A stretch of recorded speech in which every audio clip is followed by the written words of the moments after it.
Hello and welcome back to Something Z, and welcome to With Naruto at the 8 Tails Part 1. Since there's nothing to say, let's jump into the video in 3, 2, 1. So we begin this what if before the actual series, when Hashirama is spreading out the tailed beast, and in this, instead of the hidden cloud getting the 8 tails and the leaf getting the 9 tails, they swap places. So in this, the 8 tails has been working well with the leaf Jinchurikis, but on the night of Naruto's birth, Kushina lost control of the 8 tails, who was forced out of her, and when he was released, he got placed under a genjutsu that made him destroy a good portion of the village. And by the end of the night, the 8 tails got suppressed into newly born Naruto, but in exchange, Minato and Kushina died. So now we skip to when Naruto is around 7 years old, and he was doing some chakra training with his eyes closed, and when he opened them after some time, he found himself in what looked like a giant dungeon. He then shouted if anyone was there, and he began to look around, and eventually Naruto walked up to a giant cage with something inside of it, and unlike the others, there was something inside of it. So he asked the beast if he knew where he was, and to Naruto's surprise, the creature actually said something, and it told him he was currently in the mindscape. Naruto then asked what the creature actually was. The creature then said that it was the 8 tails, one of the strongest tailed beasts, and hearing this, Naruto asked why the 8 tails was in his mind. Then the 8 tails tells him about the night of the attack, and he ends it by saying that he's the reason the village hates him so much, and he said that he understands if he despises him. And hearing all of this, Naruto got mad, since he did nothing wrong, and it's just because of this thing in front of him that everyone hates him, something he couldn't control. But after a couple of minutes, Naruto calms down, and he smiles at the 8 tails. Then he asks if he will be his friend, and hearing this, the 8 tails was taken aback. Then it asks why, since it's the reason the village hates him so much. And the reasoning Naruto gave was because the village, no matter what he does, will hate him, even if he despises him. So they should work together to become stronger, and maybe they'll be able to get the respect of everyone in the village. Then the 8 tails smiled and says that he will be Naruto's partner, and that conversation started a friendship. And before the actual series began, Naruto solely focused on being able to use the 8 tails' abilities. So Naruto can sprout 2 octopus tentacles at a time, and he knows how to shoot ink from his mouth. And since Naruto has been with the 8 tails for so long, he got some traits from the 8 tails. So in this, he's more strategic, not to the point where he's Shikamaru, but he is more tactical than he was in the canon. So now we go to the start of the series, and since he's only focused on these 2 things, he isn't really good at anything else. So Naruto failed the graduation exams, since he just couldn't do the clone jutsu. And when he found out he failed, he sat on top of the roof of the school until it was sunset. And when Mizuki noticed him, he walked over to him, and he told Naruto that there was another way for him to become a genin, which was if he was able to learn one jutsu from a secret scroll, he would automatically pass. And Naruto, skeptic, asked why didn't he ask the class before, and why is it a secret? And hearing this, Mizuki tries to cover up his lie by saying it's normally not an option, but since he sees potential in Naruto, he's giving him a chance to pass. And hearing this, Naruto smiled, and he asked where was the scroll, and after being told where it was, Naruto ran off to go get it. And while he was running to get it, the 8 tails asked Naruto why is he going along with this, even though he knows it's a lie. Naruto then said that this was the best way for him to get stronger, since not only will he be able to learn forbidden jutsus, he also won't get punished if he plays this right. And after about an hour, Naruto was able to get the scroll, and he went to Mizuki's house to train. And when the leaf noticed that Naruto took the scroll, they sent out Shinobi to find him. And after an hour, Iruka found him on the ground tired, with ink everywhere around the area. And when Naruto saw Iruka, he quickly picked himself back up. Then Naruto said that he did it, and wondering what he was talking about, Iruka asked why did Naruto take the scroll, and Naruto responded by saying he did what Mizuki told him, which was if he was able to learn one jutsu from the scroll, then he would be promoted to a genin. But before Iruka could say anything, both Naruto and Iruka both noticed a giant shuriken flying towards them, and when it was close, Naruto jumped out of the way of the attack,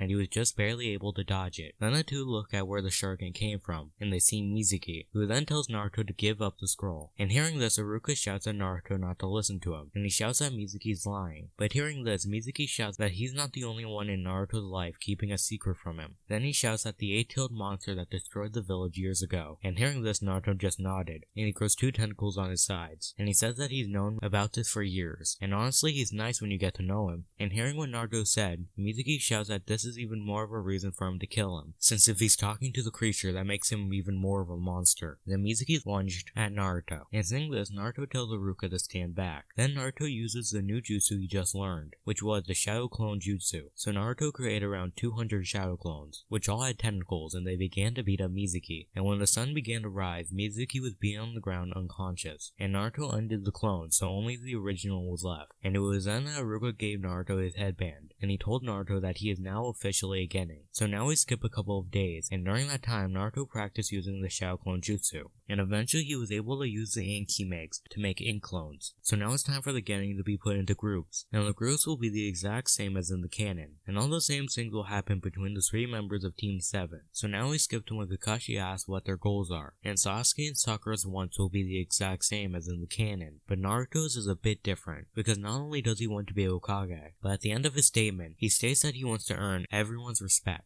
for him and the Eight-Tails. And when the other 2 getting hear this, they don't make much of it, since they don't actually know what the Eight-Tails is. But when Kakashi heard this, he knew exactly who Naruto was talking about. So he knew he should keep an eye on Naruto, since if Naruto goes out of control, he could destroy the village. And shortly after the introductions, Kakashi tells them that they're done for the day, and he tells them the next time they meet up will be the next day. So now we skip to the next day, and when Kakashi gets to the meeting place, he's around 3 hours late. Then he tells them that they will be given a test, which if they fail, they will be sent back to the academy. So he then explained the bell test, and when he talked about the bells, Sakura pointed out that there were only 2 bells. Then Kakashi explained that only 2 people maximum will be able to get the bells, so no matter what happens, at least one person will be sent back. And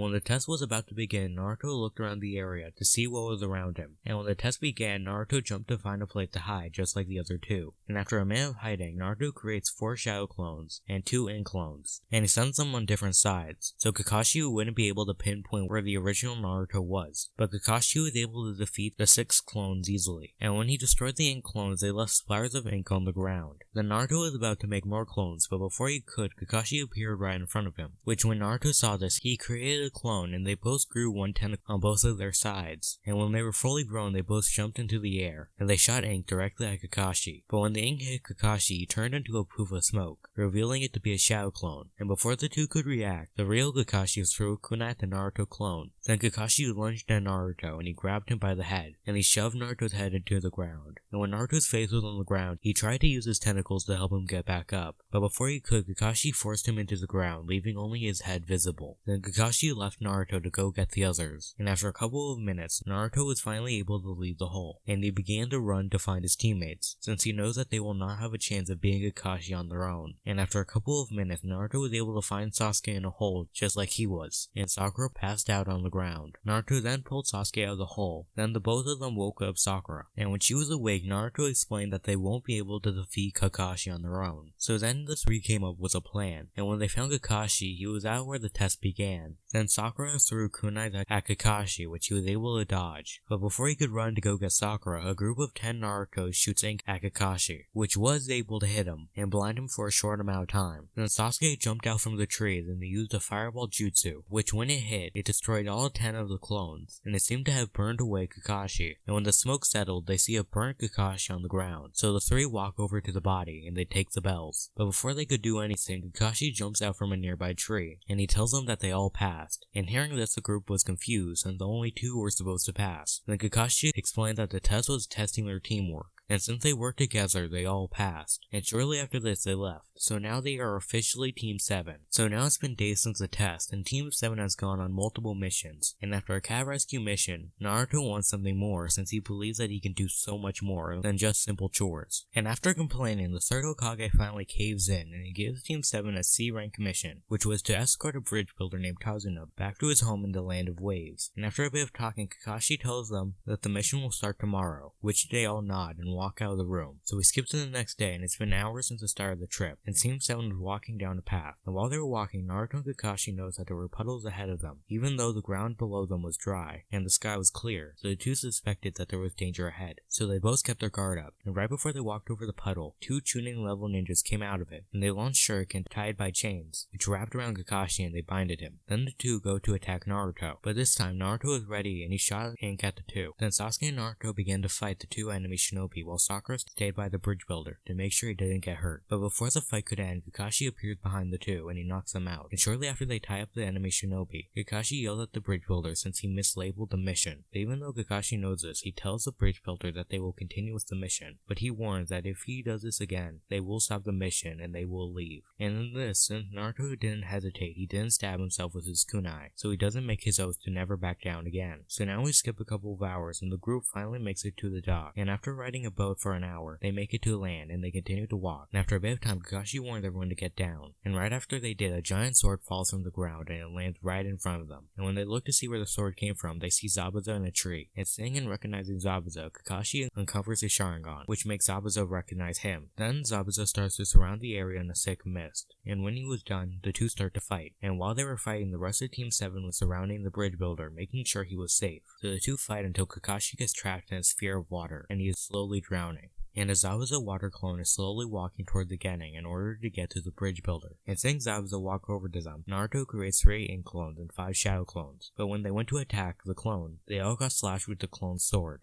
And seeing that they can't win like this, Naruto quickly comes up with a plan, so he creates 50 clones, which all rush as Zabuza's clone. And while the clones were attacking, Naruto gave Sasuke a Fuma Shuriken, and when Sasuke had it, he threw out the real Zabuza, who was able to catch the Shuriken, and at the last second, he was able to dodge the secret second one that was under the first one, by just jumping over it. But the second Shuriken was actually Naruto, and when he transformed back, he threw a kunai, and that attack forces Zabuza to stop that attack or he would have got stabbed in the back. So Kakashi is now free. And when Kakashi was able to get his breath back, he told Naruto to go back to the bridge builder while he fights. And hearing this, Naruto nods. Then he walks over to the bridge builder. So the two then go back to fighting, and eventually Kakashi was able to get the upper hand, and he was about to deliver the final blow. But before he could, a needle came out of nowhere and it hit Zabuza's neck, and when it hit, he fell to the ground. And seeing this happen, Kakashi checks Zabuza's pulse, but he didn't get anything. Then Kakashi looks to see where the needle came from, and after looking, he sees a tree with a masked shinobi, who then tells the group that he was assigned to kill Zabuza. And after a bit of talking, the masked shinobi takes Zabuza's body and leaves. And a couple of minutes later, Kakashi gets knocked out from overusing the Sharingan. So Naruto made multiple clones and they carried him to Tazun's house to rest. And that's where I'm going to leave the what if. I hope you enjoy this new series. To see you next time on Something Z.